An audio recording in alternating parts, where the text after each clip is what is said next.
আল্লাহ রাব্বুল আলামিন বলেন, ইয়া আইয়ুহাল্লাযীনা আমানু তুবু ইলাল্লাহি তাওবাতান নাসুহা।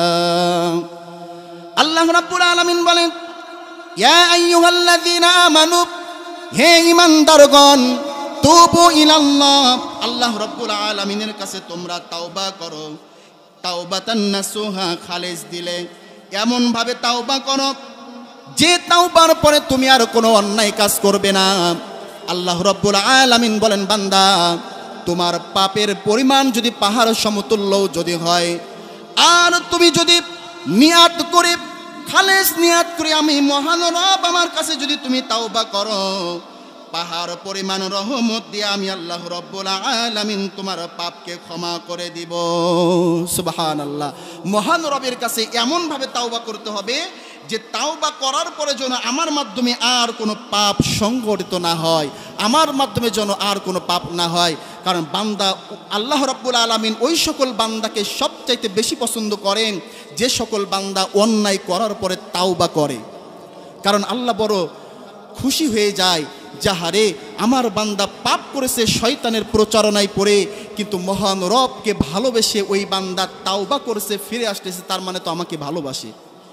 ইবলিস শয়তান যখন আল্লাহ রাব্বুল আলামিনের দাসত্ব থেকে যখন পৃথক হয়ে গিয়েছিল, তখন ইবলিস শয়তান বলেছিল, আল্লাহ আমাকে কিছু কিছু জিনিস দেওয়া লাগবে, তার প্রথম নম্বর কিয়ামত পর্যন্ত বাঁচিয়ে রাখা লাগবে। আল্লাহ বললেন, যা তোরে দিয়ে দিলাম। মানুষের বান্দার শিরা উপশিরায় প্রবেশ করব, এই শক্তি আমাকে দেওয়া লাগবে। আল্লাহ বললেন, এটাও দিলাম। তখন ইবলিস শয়তান চিন্তা করলেন, আল্লাহ যেহেতু ওয়াদা করেছেন, এই ওয়াদা জীবনও খেলাফ করবে না। তখন তিনি বললেন যে, মহান রব, আপনার বান্দা ভালো কাজ করুক, আমি ইবলিস করতে দিব না। এই শীতের রাতের ভিতরে আপনার বান্দা ভালো কাজ করবে, আমি তাকে ঘুমের পরিণত করে রাখবো, ফজরের সালাত আদায় করতে পারবে না, ভালো কাজ করতে পারবে না, এমন করে দেব এই বান্দা কখনোর জন্য ভালো কাজ করতে পারবে না। ঠিক আল্লাহ রাব্বুল আলামিন বলেছিল, এই ইবলিস শুনে রাখ, তোর প্রচলনায় পড়ে কোনো বান্দা যদি পাপ কাজে লিপ্ত হয় আর পাপ কাজ যদি করেও ফেলে, করার পরে আমি আল্লাহ রাব্বুল আলামিনের কাছে যদি ক্ষমা চাই, আমি আল্লাহ রাব্বুল আলামিন আমার বান্দার সকল পাপকে ক্ষমা করে দিব। সুবহানাল্লাহ। এই কারণের জন্য আল্লাহ রাব্বুল আলামিনের কাছে আমাদেরকে বেশি বেশি করে তাওবা করতে হবে। আমরা তো রাতে ঘুমাই, আমরা চিন্তা করি না এই রাতটা যদি আমাদের জীবনের জন্য যদি শেষ হয়ে যায়, এই রাতটা যদি আমাদের জীবনের জন্য যদি শেষ হয়ে যায়, আমরা কি জবাব দেব আল্লাহ রাব্বুল আলামিনের কাছে? একবারও কি ভেবেছি? সবচাইতে মুমিন ব্যক্তি সেই যে অন্যায় করে, কিন্তু অন্যায় করার পরপরই তাওবা করে প্রকৃতভাবে মুমিনত্ব লাভ করে হয়। এই কারণের জন্য বন্ধুগণ, আমার সময় সংক্ষেপ, আল্লাহ রাব্বুল আলামিনের কাছে আমাদেরকে তাওবা করতে হবে যে আল্লাহ রাব্বুল আলামিন যেন আমাদের সকল পাপকে ক্ষমা করে দেন। বলেন আল্লাহুম্মা আমিন। যে এখনো পর্যন্ত যারা বাসাতে আছেন, আমি সকলের অনুরোধ করব যে আপনারা আপনাদের কাজকে ফেলে এখানে চলে আসুন। একটি মাত্র নেকির কারণে কিয়ামতের দিবসে আপনাকে জাহান্নামে যেতে হবে। আমরা তো সবাই জানি যে একটি মাত্র নেকি, আসলে কি একটি নেকি না, বান্দার যদি অসংখ্য নেকিও যদি বাকি থাকে, আল্লাহ রাব্বুল আলামিন সর্বশেষ ফলাফল দিবেন তোমার একটি মাত্র নেকি বাকি আছে, তার মানে তার আফসোস করে জাহান্নামের ভিতরে ঢুকাবেন। দেখেন না, কোনো স্টুডেন্ট পরীক্ষা দেওয়ার পরে 33-তে 15 যদি পাই, বলতে পারে এখন অনেক বাকি, কিন্তু 33-এ যদি 32 পায়, তার আফসোস করার আর শেষ থাকে না। ঠিক পাহাড় পরিমাণও যদি পাপ হয়, আল্লাহ বলবেন তোমার একটি মাত্র নেকির কারণে তুমি জাহান্নামে যাচ্ছ। এই কারণের জন্য বন্ধুগণ আমার, কত মানুষের আমরা কি করি যে কাজা করি সালাত, এই কাজা করার কারণে আমাদের জীবন ধ্বংস করে হয়ে যায়। কেমন করে ঘুমাও তুমি ও মানুষ, কেমন করে ঘুমাও তুমি ফজর করে কাজা, এমনও তো হতে পারে জোহরে জানাজা তোমার, এমনও তো হতে পারে আসরে জানাজা। ঠিক কিনা? অনেক ব্যক্তি আছে যে ঘুমায়, কখন জানাজা কেউ সে বলতে পারে না।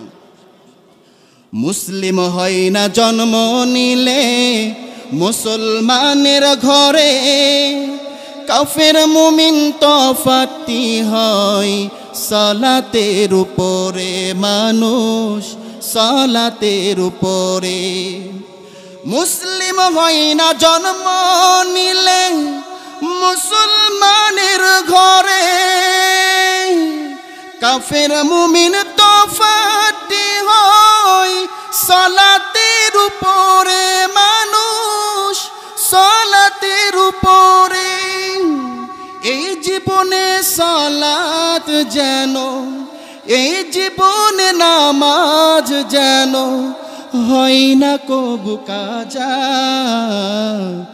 এমনও তো হতে পারে জোহরে জানাজা তোমার এমনও তো হতে পারে আসরে জানাজা বেনামাজির লাশ কবরেতে রাখিবে যখন মাটির চাপে পাজরের হার ভাঙবে রে তখন মানুষ ভাঙবে রে তখন বেনামাজির লাশ কবরেতে রাখিবে যখন মাটির চাপে পাজরের হার ভাঙবে রে তখন মানুষ ভাঙবে রে তখন বিষাক্ত ওই সাপের সবল বিষাক্ত ওই সাপের সবল বেনামাজির সাজা এমনও তো হতে পারে জোহরে জানাজা তোমার এমনও তো হতে পারে আসরে জানাজা কেমন করে ঘুমাও তুমি কেমন করে ঘুমাও তুমি ফজর করে কাজা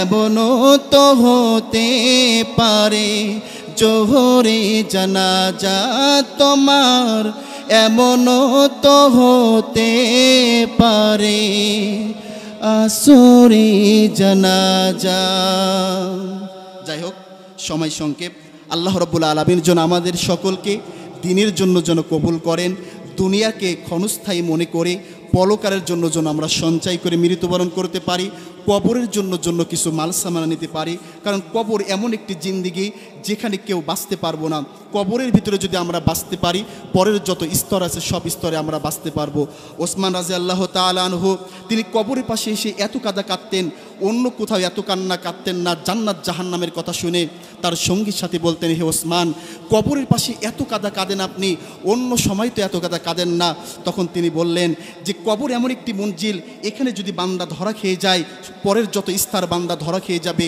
আর এখানে যদি বাঁচে পরের যত স্তর আছে সব স্তরে বাঁচতে পারবে কাজেই আমরা যেন কবরের জন্য কিছু নিয়ে যেতে পারি আমল নিয়ে যেতে পারি সেই তৌফিক আল্লাহ রাব্বুল আলামিন আমাকে এবং আপনাদের সবাইকে যেন দান করেন আমার জন্য দোয়া করবেন আল্লাহ রাব্বুল আলামিন যেন আমাকে দিনের জন্য কবুল করবেন পদ্মার আড়ালে যত মা বোনরা আছেন আল্লাহ রাব্বুল আলামিন তাদেরকে যেন দিনের জন্য কবুল করেন এই বলে আমার সংক্ষিপ্ত বক্তব্য এখানে শেষ করছি আখিরি দাওয়ানা আনিল হামদুলিল্লাহি রাব্বিল আলামিন আসসালামু আলাইকুম ওয়া রাহমাতুল্লাহ।